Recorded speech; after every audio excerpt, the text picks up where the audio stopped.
Привет всем, меня зовут Никита, а это мой Land Cruiser Prado 91 года, 78 кузов, с двигателем 2 LTE, в багажнике которого удобно расположился спальник собственного изготовления для комфортного отдыха и сна на природе, с различными сумками и нишами, инвертором 220 вольт на 1000 ватт, музыкой и различным барахлом. В большой двери багажника удобно расположился раскладной стол для приготовления пищи и быстрых перекусов. С обратной стороны стола прикреплена небольшая лопата и топор. В самом спальнике имеются 3 рундука по бокам и в задней части и 3 выдвижных ящика с мелочью для отдыха, инструментом и походной посудой. Давайте быстренько разложу спальник и покажу, как он выглядит в разложенном состоянии. Спальник имеет размеры в длину 2 метра, в ширину 140 сантиметров. И здесь без особого стеснения могут разместиться 3 человека. Я со своим ростом 186 сантиметров чувствую себя здесь комфортно. Кидаешь матрас, подушки, раскладываешь спальники и можно отдыхать, не боясь холода, осадков или ветра. Но это все летний вариант. И зимой в минус 16 здесь уже так не отдохнешь. Поэтому я немножко решил переделать внутреннее пространство автомобиля и установить туда автономку на 2 киловатта. Пойдемте, я вам ее покажу. Это автономка китайского производства. В ее комплект входит топливный бак на 10 литров, комплект монтажного барахла в виде пластин, хомутов, шурупов, также топливный шланг, воздушная трубка, трубка для выхлопа, глушитель, комплект проводов для подключения, пульт управления с дисплеем, трубка для врезки в топливный бак автомобиля, топливный насос, ну и сам воздушный фен. Но для начала нужно разобрать старый спальник, чем я сейчас и займусь.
Привет всем!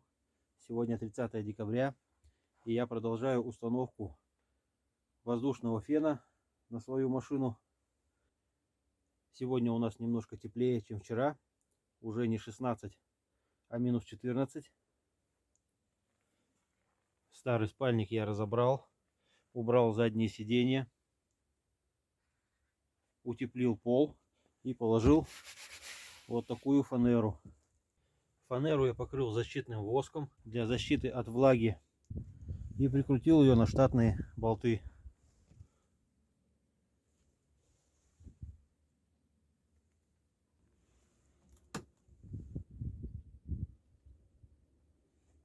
Проделал вот такие отверстия под выхлоп, воздушный фильтр и топливную трубку. Также отверстие для крепления самого воздухана. Воздухан я уже начал собирать.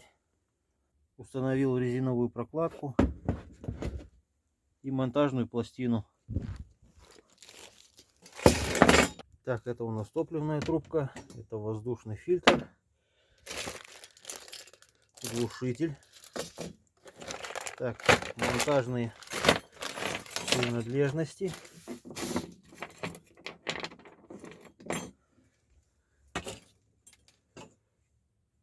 Выхлопная труба и труба для воздушного фильтра. Фен будет установлен вот таким макаром, но для начала к нему надо прикрутить трубки. Так, воздушная труба у нас прикручивается вот сюда, а выхлопная вот сюда.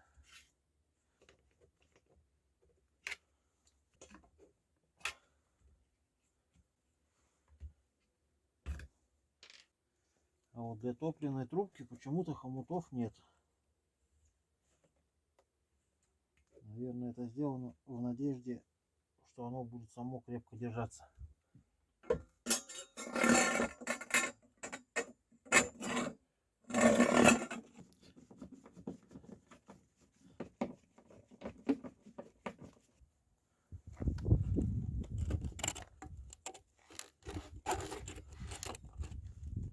Воздушный фильтр, я думаю, вывести куда-то сюда за раму, где поменьше грязи.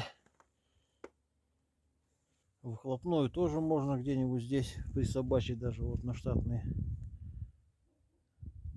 отверстие. Потом в дальнейшем появится задний бампер, и все это будет спрятано. Ну а топливная трубка к топливному баку.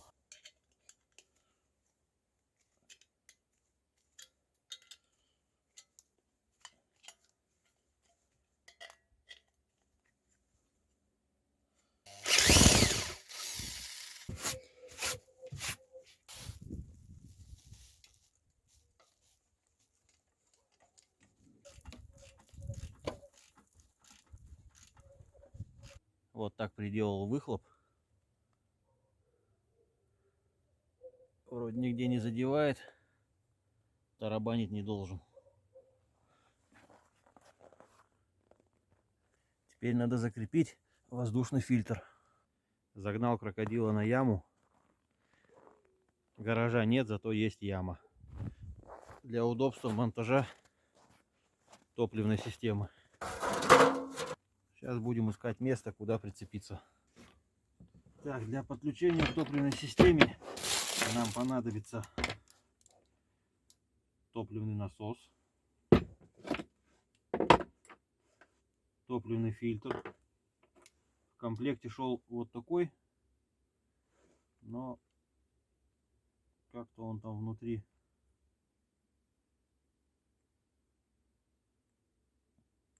вот видите, он там перекатывается. Я думаю, он фильтровать не будет. Так, еще нам понадобится тройничок, хомутики. С помощью этого хомута крепится воздушный фильтр. Его тоже надо закрепить. Для крепления топливного шланга в комплекте есть вот такие хомуты. Несколько штук. Ну и целая куча саморезов, чтобы засверливаться куда душе угодно.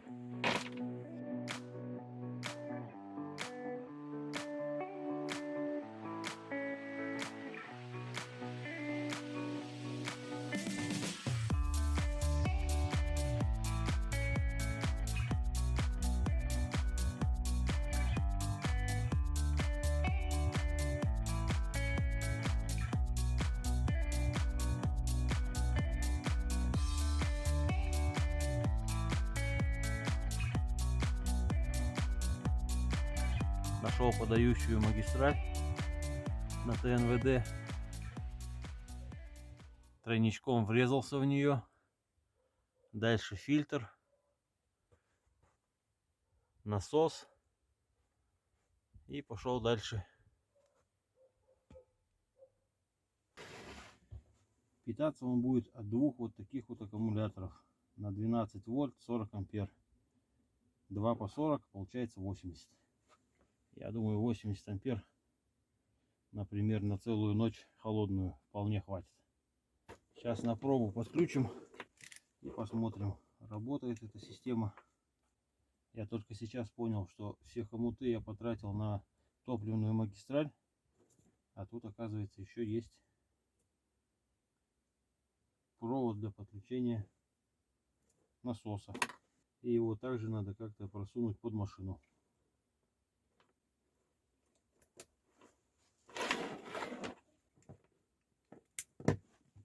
Пульт управления, предохранитель, красный провод, это у нас плюс, вот плюса не пожалели.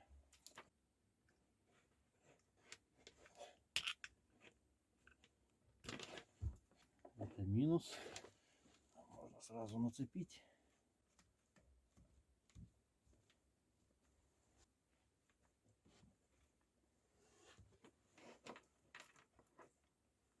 Вот табло сразу загорелось, показывает заряд 13 вольт, температура минус 4. Есть пульт дистанционного управления. Говорят, работает со 100 метров. Подключил я насос. Провод вывел в отверстие в корпусе через резиновую заглушку. Сейчас будем делать первый запуск.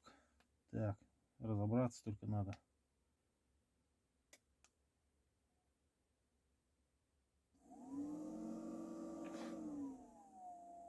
О,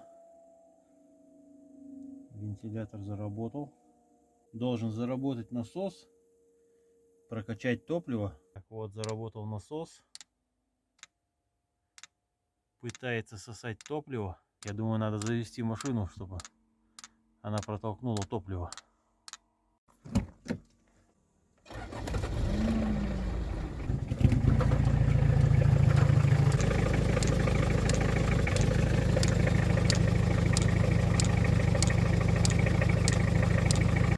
Оказывается, здесь есть режим прокачки топлива перед запуском. Для этого надо зажать вот эти две кнопки.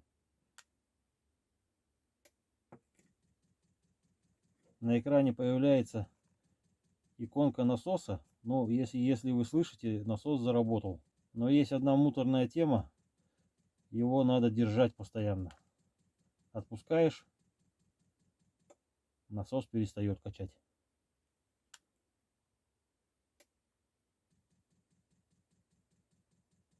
Пойдем качать.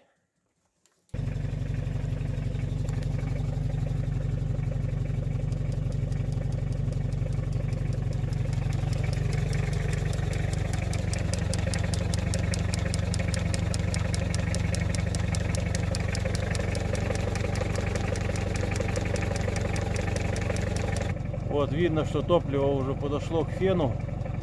Я думаю, хватит. Можно пробовать запускать.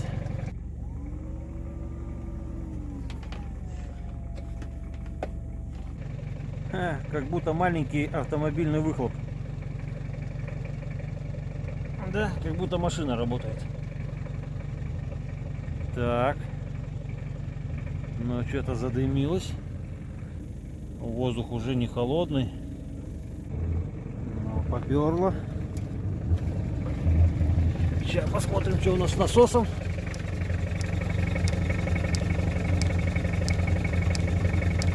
Насос работает очень медленно и тихо.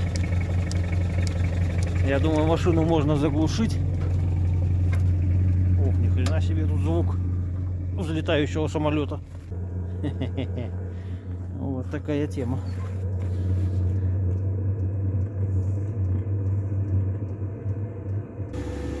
Пошел теплый воздух. Дымить перестал.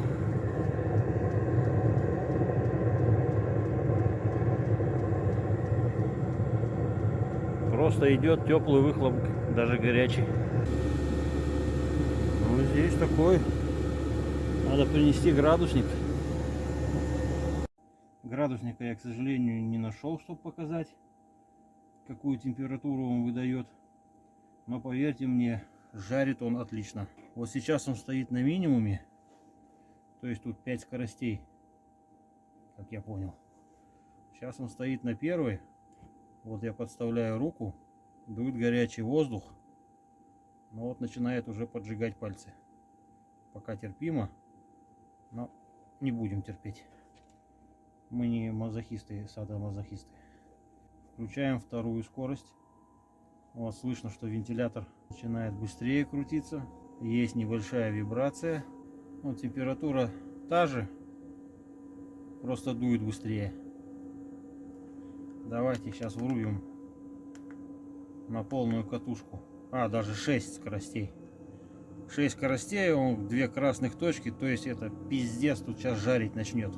Двигатель раскручивается. Сейчас походу взлетит.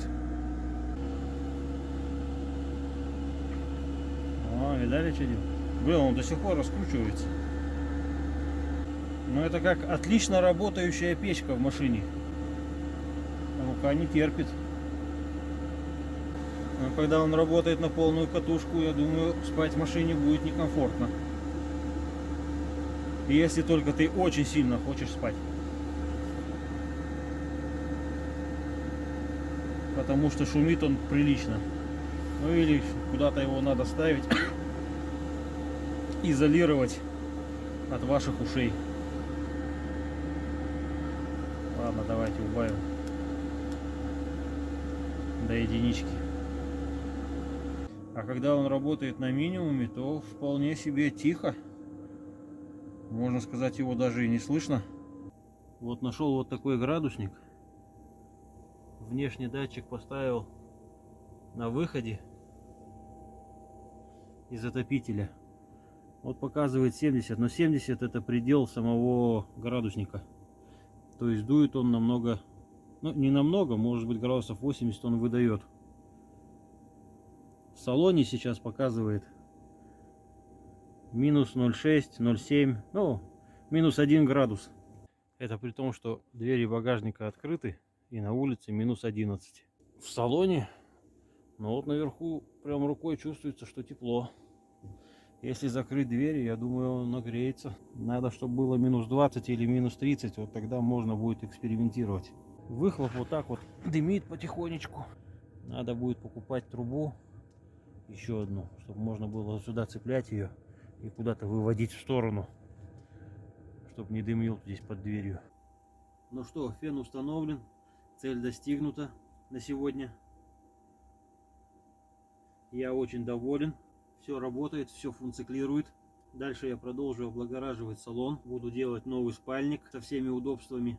Так что подписывайтесь на канал, пишите комментарии. Может, что-то мне подскажете, что я сделал неправильно. Задавайте вопросы, может быть, я отвечу на какие-то из них.